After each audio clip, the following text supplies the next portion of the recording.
श्री स्वामी समर्थ. तुम्हा सर्वांचं माझ्या यूट्यूब चॅनलवरती अगदी मनापासून स्वागत करते. तुमच्या मनातल्या सर्व चांगल्या इच्छा स्वामी महाराज नक्की पूर्ण करो हीच स्वामीचरणी प्रार्थना करते. आणि आजच्या व्हिडिओला सुरुवात करूया. तर आजचा व्हिडिओ अत्यंत महत्त्वाचा आहे. तर आज आपल्याला कोणतीही पूजा वगैरे करायची नाही. तर मी तुम्हाला एक नुसती उपाय सांगणार आहे, तर तुम्हाला ते करायचं आहे. नित्यसेवा. आता नित्यसेवा म्हणजे बऱ्याच जणांना माहिती नाही की नित्यसेवा म्हणजे काय आहे, पण जे सगळे स्वामी भक्त जे आहेत, जे स्वामी सेवेत आहेत, त्यांना नक्कीच माहिती आहे की नित्यसेवा म्हणजे काय, आणि ते नक्कीच दररोज करत असतील.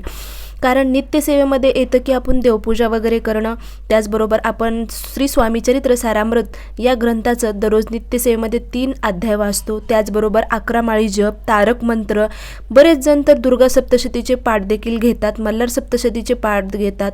कसं आहे ना, आपण स्वामी सेवेत आहोत, स्वामी सेवा करतो, त्याचबरोबर आपण आपल्या कुलदेवी कुलदेवता यांची सुद्धा सेवा करत असतो, आणि ते करणं गरजेचं आहे. आपण स्वामी सेवा जरी करत असलो तरी आपल्या कुलदेवताला आणि कुलदेवीला विसरता कामा नये. कारण आपल्या घरामध्ये जे काही दोष असतात, प्रत्येक घरामध्ये काही ना काही असतो. वास्तुदोष असतो, पितृदोष असतो. तर ह्या दोषावरती जे काही आपल्या घरामध्ये आहेत त्यांच्यावर दोष हे दूर होण्यासाठी आपल्याला आपली कुलदेवताचा आणि कुलदेवतीची पूजा अर्चना करणं अत्यंत महत्त्वाचं आहे. आपल्याला माहिती आहे, आपण बरेच जण ह्याच्यामध्ये नवरात्रामध्ये देवीची मनोभावी सेवा करतो, 9 दिवसाचा उपास करतो. त्याचबरोबर वर्षातून किमान एकदा तरी आपण आपल्या कुलदेवताला आणि कुलदेवीच्या दर्शनाकडे जायला पाहिजे, त्यांच्या मंदिरात जाऊन दर्शन घ्यायला पाहिजे, ज्या ठिकाणी आपली कुलदेवताचं स्थान आहे त्या ठिकाणी. त्याचबरोबर कुलदेवतेच्या दर्शनासाठी जाण्यासाठी आपण बरेच ओटीचं सामान वगैरे घेऊन जातो, तिथे पूजा अर्चना करून तिची ओटी भरत असतो. पण आपल्या घरामध्ये सुद्धा नित्यसेवा करणं अत्यंत महत्त्वाची असते, आपल्या कुलदेवीची आणि कुलदेवताची. तर त्यासाठीच हा व्हिडिओ आहे. जर तुमच्या घरामध्ये काही दोष असतील तर ते नक्कीच दोषसुद्धा दूर होतात. तर ही सेवा आपल्याला संध्याकाळी करायची आहे. सकाळी तर नित्यसेवा वेगळी आहे, पण ही सेवा जी करायची आहे ती आपल्याला संध्याकाळी दिवे लावण्याच्या वेळेमध्ये करायची आहे. आता दिवे लावण्याचा वेळेचा टाईम काय आहे, तर 6:30 ते 7:30 हा आहे. प्रदोष काळ असतो, आणि लक्ष्मी आपल्या घरामध्ये प्रवेश करण्याचा टायमिंग म्हणजे 6:30 ते 7:30 असतो. तर ह्या टायमिंगमध्ये 1 तासामध्ये आपण आपलं घर, जे मेन घराचा दरवाजा जो आहे तो कधीही बंद ठेवायचा नाही. तर थोड्या वेळासाठी का होईना 1 तासासाठी. आता गावाकडे तर उघडेच असतात दरवाजे, मेन दरवाजे, पण शहरामध्ये कसं असतं की सतत लावलेलं असतात. दिवसभर तुम्ही लावत जा, पण किमान संध्याकाळी 6:30 ते 7:30च्या दरम्यान आपला मेन दरवाजा उघडा ठेवायचा असतो, कारण त्या टायमिंगमध्ये लक्ष्मी माता आपल्या घरामध्ये प्रवेश करत असते. तर तुम्हाला संध्याकाळी 6:30 ते 7:30 काय सेवा करायची, तर 3 अगरबत्त्या घ्यायच्या आहेत.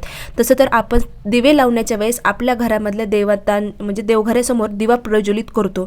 त्याचबरोबर आपण तुळशीजवळ सुद्धा दिवा लावतो, अगरबत्ती लावतो. पण आपल्याला 3 अगरबत्त्या घ्यायच्या आहेत. तर 3 कशासाठी, तर पहिली अगरबत्ती आपल्या कुलदेवतासाठी घ्यायची आहे.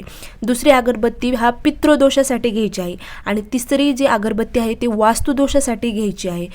तर काय करायचं आहे, पहिली जी कुलदेवताची जी अगरबत्ती आपल्याला लावायची आहे, आणि आपल्या कुलदेवताच्या समोर, आता आपल्या देवघरामध्ये तर कुलदेवताची मूर्ती असते, टाक असतात, तर त्यांच्यासमोर बसून आपल्या देवघरासमोर बसून ओम नमो कुलदेवताय नमः असं 3 वेळा म्हणायचं आहे, आणि अगरबत्ती फिरवायची आहे आणि देवघरासमोर लावायची आहे. आता दुसरी अगरबत्ती आहे पितृदोषासाठी. तर ती अगरबत्ती लावून जिथं आपल्या पूर्वजाचा फोटो, जे काही तुमच्या घरात असतील त्यांचा फोटो, तिथं जायचं, किंवा दक्षिण दिशेला तोंड करून उभा राहून ही अगरबत्ती 3 वेळेस ओवाळायची आहे, आणि ओम नमो पितृदेवताय नमः असं म्हणायचं आहे. 3 वेळा तुम्हाला म्हणायचं आहे. जर तिथं जागा असेल फोटोच्या साईडला तर तिथं अगरबत्ती लावायची आहे. याच पितृदोष, आता कसं आहे ना, ज्यांच्या घरामध्ये पितृदोष आहे त्यांना बऱ्याच अडचणी सुद्धा येतात. घरामध्ये सतत कटकट होणे, किंवा आपली प्रगती होत नाही, घराची त्या प्रगती होत नाही. त्याचबरोबर संतती प्राप्तीसुद्धा होत नाही. ज्या घरामध्ये पितृदोष आहे त्या घरामध्ये संतती प्राप्तीसाठी सुद्धा भरपूर काही अडचणी येतात. पण त्यांनी ज्यांना कोणाला अडचण येत असेल तर पितृदोषावर नक्की त्यांनी उपाय करा. त्याचबरोबर तिसरी जी अगरबत्ती आहे तर ती आहे आपल्या घरामध्ये काही वास्तुदोष असेल तर त्याच्यासाठी आहे. तर तिसरी अगरबत्ती घ्यायची आहे आपल्याला मेन दरवाजाच्या तिथून आपल्या पूर्ण घरामध्ये लावायची, आधी लावायची आहे, सगळीकडे म्हणजे ओवाळायची आहे. फक्त मेन म्हणजे आपल्या सगळ्या घरात ओवाळायची आहे, टॉयलेट आणि बाथरूममध्ये ओवाळायची नाही, बाकी सगळीकडे ओवाळायची आहे. आणि नंतर तुम्हाला ती अगरबत्ती घेऊन मेन दरवाजापाशी जायचं आहे, बाहेरून उभं राहायचं आहे. दरवाजाला पूर्ण ओवाळताना म्हणायचं आहे ओम नमो वास्तुदेवताय नमः असं म्हणत तुम्हाला 3 वेळेस अगरबत्ती ओवाळायची आहे आणि तिथेच आपल्या मेन दरवाजावरती ती अगरबत्ती लावायची आहे. आता कसं आहे, हे दिसत नाहीत आपल्याला, दोष आपल्याला अजिबात दिसत नाहीत. कारण वास्तुदोषमध्ये काय येतं तर घरामध्ये नकारात्मक ऊर्जा जास्त असणे किंवा घरात सतत कटकट होणे, भांडणे होणे, ह्या गोष्टी आपल्याला छोट्या छोट्या आहेत, त्याच्याकडे सुद्धा लक्ष देणं अत्यंत गरजेचं आहे. आणि तेच असतात आपले वास्तुदोष. वास्तुदोष दूर करण्यासाठी हा अत्यंत सोपा उपाय आहे.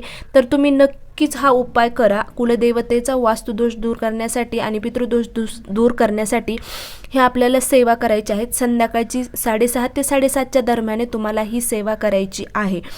तर नक्कीच तुम्हाला त्याचा रिझल्टसुद्धा थोड्याच दिवसामध्ये दिसून येईल. त्यासाठी ही तुम्ही सेवा करा.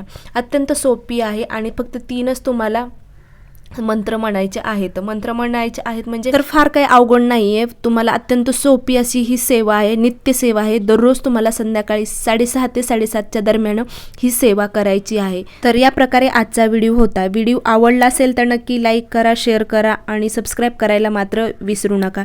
श्री स्वामी समर्थ. जय जय स्वामी समर्थ. अवधूत चिंतन. श्री गुरुदेव दत्त.